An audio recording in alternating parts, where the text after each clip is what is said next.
2% yield ETF is down in price. And yes, it's now showing a loss, but I'm still holding it because most people are looking at this completely wrong. This is GDXY, the Yield Max Gold Miners Option Income ETF. We're just going to get right into this. Currently, it is currently at $11.97. And yes, that is the dividend yield. You see there, 71.71%. Today I'm breaking down my position in GDXY and comparing it directly to GDX, which is the index that it tracks, and IAUI, which is the NEOS Gold ETF that pays monthly. Not just price, but total return, dividends, and what actually matters if you're using this for income. This is momentum, so this is how you can check your price return and total return on Seeking Alpha, which is right here. And we're just going to go get rid of the S&P 500, add GDX, that is the Gold Miners ETF, and add IAUI.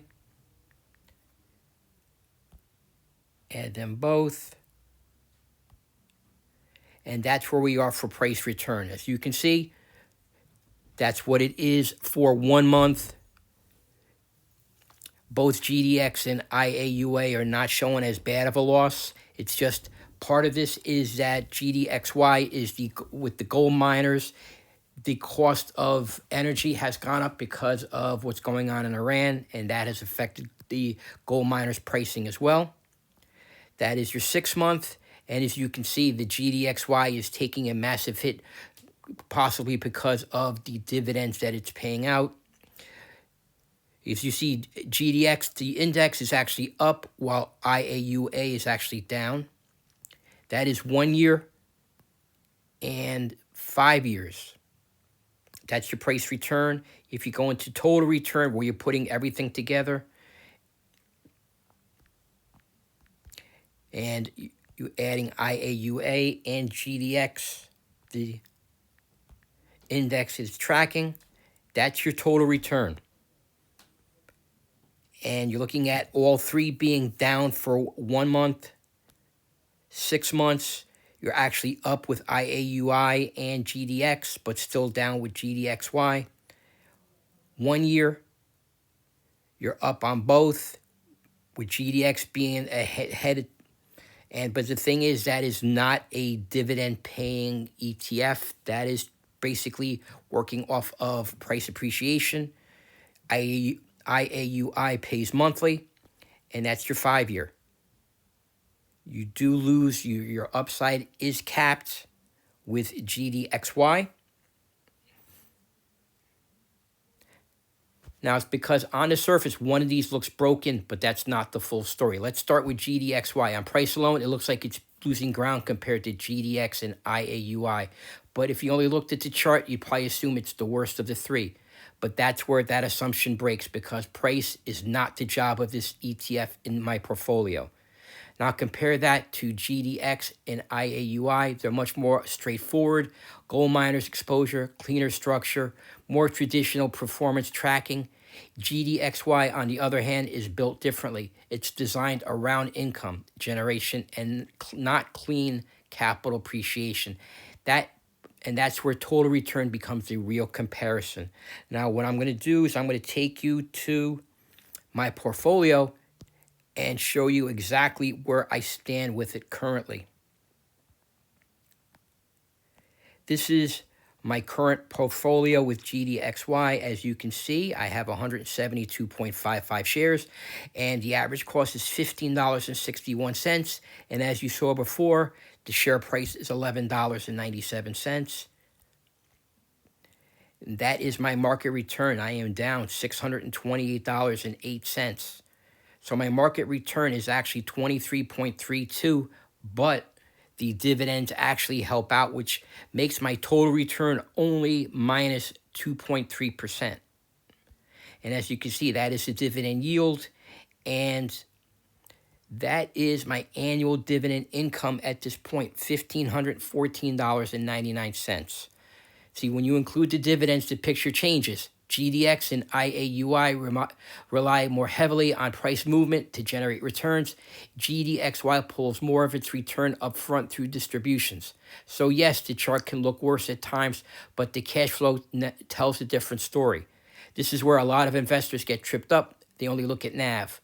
But in income strategies, the question isn't, is it up? It's, did it pay me while I held it? If you're getting value from breakdowns like this, consider subscribing. I break down real portfolio positions, not theory, not hype, just what actually happens when you hold these ETFs over time. And I'm going to take you to my dividend log because I'm going to show you exactly what GDXY is paying me in terms of dividends. Started in October of 2025, paying $290 a month. It is a weekly payer. November was $707, $90 in December, and then $94, $76, over $100 in both March and April, and May was just under $100 a month. So that's what I currently hold in GDXY and why I haven't sold it. Even though it's down on price, it's still doing its job. It's still generating consistent weekly income. I'm late to the investing game. I started in my late 50s, actually started a little over close to 3 years ago, because I realized that just a normal 401k wasn't going to cover the expenses that I needed in retirement. So I had to start investing late, and I'm doing a lot of catch up. So all that matters now is how I structure my portfolio, because I don't treat everything as buy and hold forever for appreciation. Some positions are there to smooth out cash flow, and GDXY is one of those tools. Now compare that to GDX and IAUI in my portfolio. They behave more like traditional market exposure, more volatility, more sensitivity to gold moves, and less predictable income timing. So when I line them up side by side, GDX is price-driven gold exposure, IAUI is monthly structured alternative exposure, and GDXY is income-first weekly distribution engine.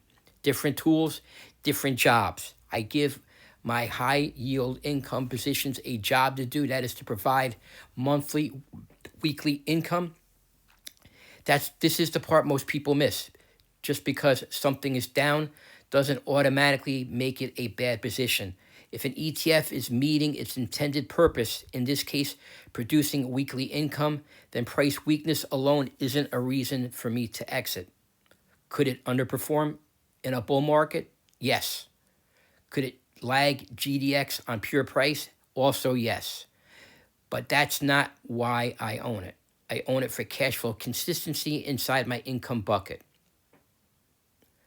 So when you see my 72% yield ETF losing money, that's only half the picture. Once you include dividends, compare it to GDX and IAUI and look at what it actually does in my portfolio, the story changes. It's not a growth engine. It's not meant to be. Now, I am not a financial advisor, and this is not financial advice.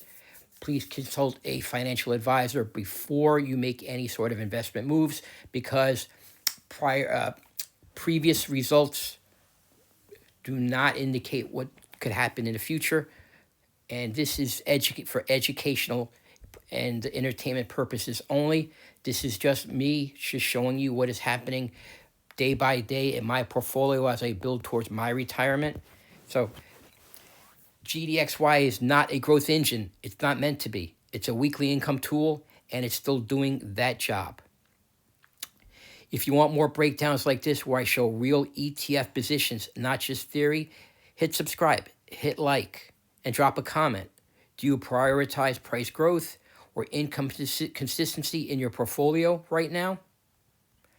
And if you stick around, I have this other video here where I go over the other two positions that some people could consider dividend yield traps, but they're also income positions for me. They're doing a job. That is QDTE and CHPY. Thank you again for watching. Until the next time.